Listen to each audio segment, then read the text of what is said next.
একটা কার্গো জাহাজ যার দাম 500 কোটি টাকা, আর সেটাই যদি সমুদ্রে ডুবে যায় সেগুলোকে আর উদ্ধার করা হয় না। শত শত দামি জাহাজ আজও সমুদ্রের তলানিতে পড়ে আছে, কেউ তুলতেও যায় না। কিন্তু কেন? আসলে সমুদ্র মানেই রহস্য আর ভয়। যখন কোনো বড় জাহাজ সমুদ্রে ডুবে যায় তখন সহজে সেটা আর খুঁজে পাওয়া যায় না, কারণ সমুদ্রের গভীরতা 1000, 2000 এবং অনেক জায়গায় 10,000 মিটারের বেশি।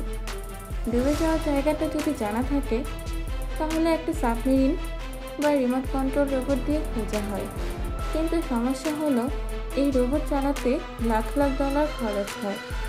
যদি শুধু খোঁজার জন্যই এত খরচ, তাহলে জাহাজ উঠানোর খরচ কত হবে ভাবুন তো।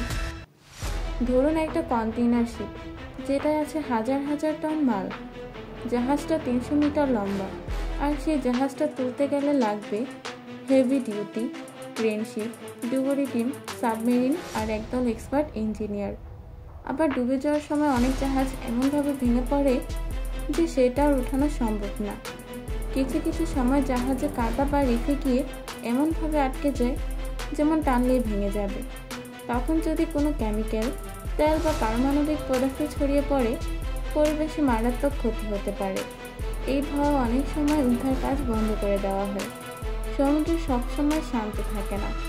যেখানে জাহাজ ডুবে সে জায়গায় যদি কারেন্ট থাকে বা নিচে যদি খারাপ পাহাড় থাকে তাহলে উদ্ধার টিম ঝুঁকি নেয় না। তবে কিছু জাহাজ সত্যি উঠে এসেছে, যেমন টাইটানিকের কিছু অংশ বা দ্বিতীয় বিশ্বযুদ্ধের ডুবে যাওয়া যুদ্ধ জাহাজ। কিন্তু এইসব উদ্ধার হয়েছে শুধু গবেষণা বা ঐতিহাসিক কারণে, অর্থনৈতিক কারণে হয়নি।